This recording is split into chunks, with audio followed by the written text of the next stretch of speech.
Hello everyone, we are discussing first chapter of biology of 10th class, that is life processes, in which today we will discuss about nutrition. So let's get started. आज का हमारा topic है nutrition. तो पहले definition देख लेते हैं. Intake of food by an organism is called nutrition. ठीक है, ऑर्गेनिज्म के द्वारा फूड का लिया जाना न्यूट्रिशन कहलाता है. और ये फूड बैलेंस्ड होना चाहिए, बैलेंस डाइट से भरपूर होना चाहिए. डैट मीन्स कि it should be rich in different components like it should be rich in carbohydrates, protein, fats, vitamin and minerals, roughage and water etc. जैसा कि हम लोग जानते हैं we eat food to get energy. ठीक है, हम लोग फूड क्यों खाते हैं? ताकि हमें एनर्जी मिले. किस लिए? ताकि जो हमारे बॉडी के अंदर जो डिफरेंट सेलुलर एक्टिविटी और सेलुलर प्रोसेसेस जो चल रही हैं वो लगातार चलती रहें. इसलिए हमें एनर्जी चाहिए जो कि हमें मिलेगा फूड से, और जो कि भरपूर होना चाहिए, डिफरेंट न्यूट्रिएंट रिच होना चाहिए और बैलेंस्ड भी होना चाहिए. तो हमें एनर्जी किस किस चीज़ों के लिए चाहिए? ताकि हमारा जो सेलुलर एक्टिविटी है, प्रोसेस, वो चलता रहे लगातार. रीजनरेशन ऑफ सेल्स, नए नए सेल्स बनते रहें, और जो डैमेज सेल्स हैं उनका रिपेयरिंग वर्क भी चलता रहे. हमारे बॉडी का जो ग्रोथ और डेवलपमेंट है वो सही से होता रहे. डिफरेंट हो रहा है, वो सारे प्रोसेस चलते रहें. इन सारी चीज़ों के लिए एनर्जी की ज़रूरत है जो हमें मिलता है फूड से, और इसलिए न्यूट्रिशन इम्पॉर्टेंट है हम सभी के लिए. ठीक है, तो इस टॉपिक में, इस पार्ट में हमें डिस्कस करना है न्यूट्रिशन को. जैसा कि डाइवर्सिटी इन लिविंग ऑर्गेनिजम्स में हम लोग डिस्कस कर चुके हैं कि बहुत सारे जो लिविंग ऑर्गेनिजम्स हैं उनमें बहुत सारी भिन्नताएं पाई जाती हैं, डाइवर्सिटी पाई जाती हैं. अगर प्लांट्स हैं तो ज़रूरी नहीं है कि उनके खाने का तरीका एक ही होगा. डिफरेंट प्लांट का डिफरेंट तरीका हो सकता है. ठीक उसी तरह एनिमल्स हैं, बहुत सारे एनिमल्स हैं, तो एनिमल्स का भी तरीका अलग अलग है. ठीक है, पानी में रहने वाले एनिमल का जो फूड इनटेक का तरीका है वो अलग है, जो लैंड पर हैं उनके खाने का तरीका अलग है. मोड ऑफ न्यूट्रिशन का मतलब क्या है? Ways of obtaining food. अपने फूड को लेने का जो तरीका है उसे मोड ऑफ न्यूट्रिशन कहते हैं. मोड ऑफ न्यूट्रिशन ब्रॉडली दो तरीके के हैं, ऑटोट्रॉफ्स हैं और हेट्रोट्रॉफ्स हैं. ठीक है, तो टाइप ऑफ न्यूट्रिशन कह लें या मोड ऑफ न्यूट्रिशन कह लें, एक ही बात है. ये दो तरह के हैं, ऑटोट्रॉफ्स हैं और हेट्रोट्रॉफ्स हैं. तो सबसे पहले हम लोग डिस्कस करेंगे ऑटोट्रॉफ्स के बारे में. ऑटोट्रॉफ्स क्या है, इसका मतलब जान लेते हैं. दो शब्दों से मिलके बना है, ऑटो प्लस ट्रॉफ्स. ऑटो मतलब सेल्फ और ट्रॉफ्स मतलब न्यूट्रिशन. यानी कि ऐसे ऑर्गेनिजम्स इस ग्रुप में आते हैं जो अपना खाना खुद बनाते हैं. ठीक है, सेल्फ न्यूट्रिशन करते हैं, इसलिए ऐसे ऑर्गेनिजम्स को ऑटोट्रॉफ्स कहते हैं. Those organisms that obtain their own food are called autotrophs. ठीक है, तो ये कैसे बनाते हैं अपना खाना? Those organisms that prepare their own food by inorganic substances like carbon dioxide and water. तो ऐसे ऑर्गेनिजम्स जो ऑटोट्रॉफ्स हैं, जो खुद अपना खाना बनाते हैं, वो कैसे बनाते हैं? By the help of inorganic substance, carbon dioxide और वाटर की मदद से वो अपना खाना बनाते हैं. ठीक है, सो those organisms that make their own food are called autotrophs, and photosynthesis is the process by which they make their own food. ठीक है, फोटोसिंथेसिस वो प्रोसेस है जिसके द्वारा वो ऑटोट्रॉफ्स अपना खाना बनाते हैं. तो ऑटोट्रॉफ्स का यहाँ एग्जाम्पल क्या हो गया? एग्जाम्पल की अगर यहाँ बात कर लें, एग्जाम्पल ऑफ ऑटोट्रॉफ्स का क्या क्या एग्जाम्पल है? ग्रीन प्लांट्स हो गए. ठीक है, green plants and some bacteria. कुछ बैक्टीरिया भी हैं जो अपना फूड बनाते हैं. ठीक है, तो ये एग्जाम्पल हो गया ऑटोट्रॉफ्स का. और अब देख लेते हैं प्रोसेस फोटोसिंथेसिस. इसमें एक इक्वेशन है, ये रिएक्शन है जो कि सारी चीज़ों को एक ही जगह कंक्लूड करता है. देखते हैं, carbon dioxide plus water sunlight और क्लोरोफिल के प्रेजेंस में फूड बनाता है in the form of glucose with the release of oxygen plus water. ठीक है, अब ये ग्लूकोज प्लांट्स में स्टार्च के रूप में कलेक्टेड रहता है. ठीक है, और एनिमल्स में ये ग्लूकोज ग्लाइकोजन के रूप में पाया जाता है. ठीक है, तो यहाँ तक तो बात क्लियर हो गई। अब यहाँ देखना है कि ये सारी चीज़ें प्लांट्स को मिलती कहाँ से हैं, ठीक है। तो कार्बन डाइऑक्साइड उन्हें एयर से मिल जाता है, air that means from atmosphere, और ये वाटर डेफिनेटली कि रूट्स एब्जॉर्ब करती हैं पानी को सॉइल के थ्रू, तो वाटर इस तरह मिलता है। सनलाइट है, क्लोरोफिल, क्लोरोफिल एक ग्रीन पिगमेंट है जो कि पत्तियों पर ही, ग्रीन लीव्स पर ही पाई जाती हैं, और इन सब के मिलने से कन्वर्शन होता है, ग्लूकोज के रूप में फूड बनता है, और ऑक्सीजन और वाटर रिलीज हो जाता है, ठीक है। इतनी बातें क्लियर हैं। तो फोटोसिंथेसिस में कुछ मेन स्टेप्स हैं वो देख लेते हैं, ठीक है।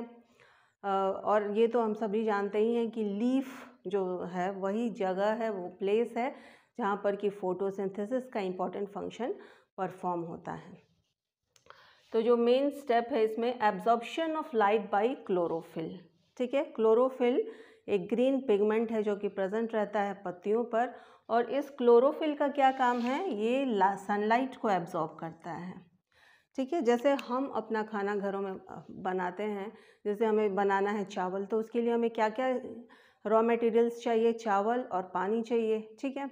और फ्यूल के रूप में जो हम लोग गैस यूज़ करते हैं, ठीक उसी तरह से प्लांट्स को भी, जो प्लांट्स के पास रॉ मटेरियल हैं वो क्या है, कार्बन डाइऑक्साइड और वाटर हैं, और उन्हें भी तो फ्यूल की ज़रूरत है, तो उन्हें वो फ्यूल कहाँ से मिलेगा, सनलाइट से मिलेगा, ठीक है।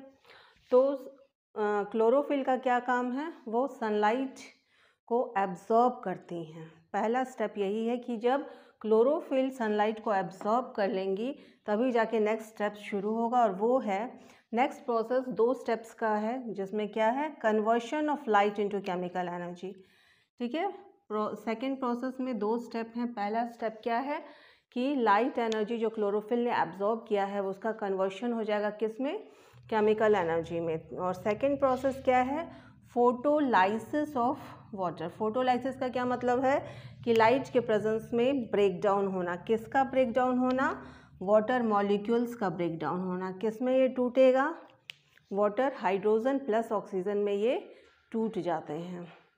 तो सेकेंड स्टेप ये हो गया। थर्ड है reduction of carbon dioxide into carbohydrates. ये रिएक्टेंट्स है और ये प्रोडक्ट्स हैं। तो यहाँ कार्बन डाइऑक्साइड से हमें क्या बनाना है, ग्लूकोज बनाना है। तो यहाँ कार्बन और ऑक्सीजन तो प्रेजेंट ही है, और हमें क्या चाहिए, हाइड्रोजन चाहिए। तो फोटोलाइसिस ऑफ वाटर से जो हाइड्रोजन निकला है वही इसमें ऐड होगा, तो इसीलिए इसको कहते हैं reduction of carbon dioxide into glucose, ठीक है। रिडक्शन हो रहा है, कार्बन डाइऑक्साइड का वो बन रहा है, उनसे क्या फॉर्म हो रहा है, कार्बोहाइड्रेट्स, यानी कि इसमें एडिशन हो रहा है हाइड्रोजन का, ठीक है। तो ये तो बातें हो गई, ये 3 मेन स्टेप्स ऑफ फोटोसिंथेसिस।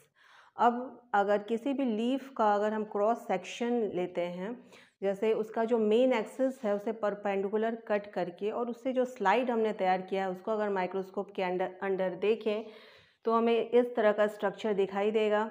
जैसे ये लीफ है, लीव्स का ये ब्रॉडर जो पार्ट है उसे क्या कहते हैं, लैमिना, और ये बीच में आपको ये जो दिख रहा है ये मिडरिब है, ठीक है। मिडरिब के यहाँ पर प्रेजेंट है जाइलम और फ्लोएम जो कि वेस्कुलर बंडल्स हैं, और ये प्लांट्स में यही ट्रांसपोर्टेशन का काम करते हैं, फूड एंड वाटर को ट्रांसपोर्ट करते हैं हर पार्ट ऑफ प्लांट्स में, ठीक है। और ये मिडरिब्स अब ब्रांचेस में बट गई हैं, मिडरिब्स ब्रांचेस में बट गई हैं जिसे वेन्स कहा जाता है, ठीक है। तो ये तो एक लीफ का एक्सटर्नल पार्ट। अब अगर लीफ के क्रॉस सेक्शन को माइक्रोस्कोप में देखें तो इस तरह का स्ट्रक्चर मिलेगा। आउटर मोस्ट लेयर जो है वो अपर एपिडर्मिस कहलाता है, जो कि कवर्ड होता है वैक्सी कोटिंग से, जिसे क्यूटिकल कहते हैं, और ये लीफ को प्रोटेक्शन का काम करता है, लीफ के प्रोटेक्शन का काम करता है। नीचे का जो लेयर है वो लोअर एपिडर्मिस कहलाता है, और इसी लोअर एपिडर्मिस में स्टोमाटा प्रेजेंट होता है, ठीक है।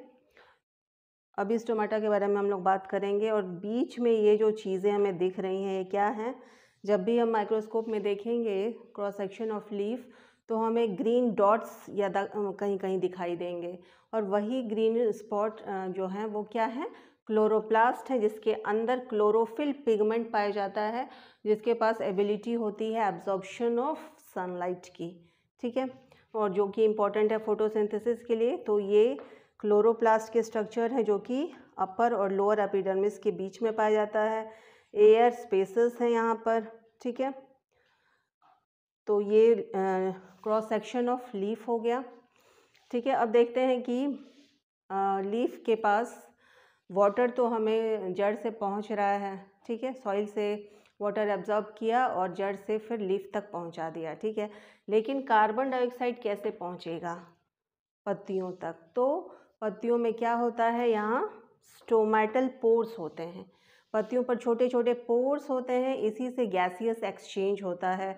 कार्बन डाइऑक्साइड वो अंदर जाता है प्लांट्स के लीफ के और वो ऑक्सीजन रिलीज़ करते हैं। तो वो गैसियस एक्सचेंज कहाँ कैसे होता है? इन्हीं स्टोमेटल पोर्स से होता है।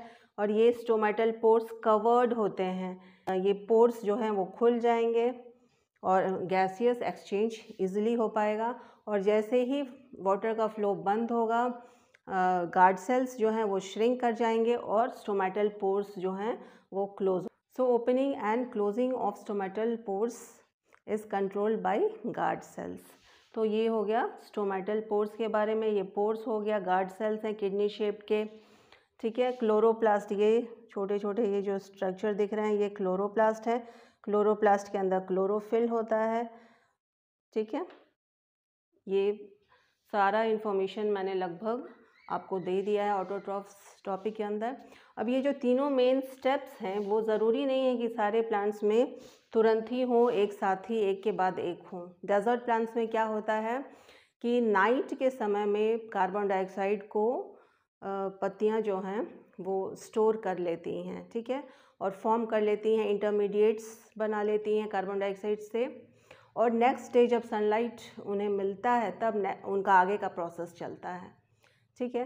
तो इसलिए ज़रूरी नहीं है कि सारे प्लांट्स में ये तीनों प्रोसेस स्टेप बाय स्टेप ही हो सकें। आगे बढ़ते हैं, आते हैं हेट्रोट्रॉप्स पे, ठीक है। हेट्रोट्रॉप्स, हेट्रो का मतलब है अदर्स एंड ट्रॉप्स का मतलब है न्यूट्रिशन, ठीक है, यानी कि न्यूट्रिशन के लिए दूसरों पर निर्भर रहना। ऐसे ऑर्गेनिजम्स जो अपने भोजन के लिए दूसरों पर निर्भर हैं उसे हेट्रोट्रॉप्स कहते हैं।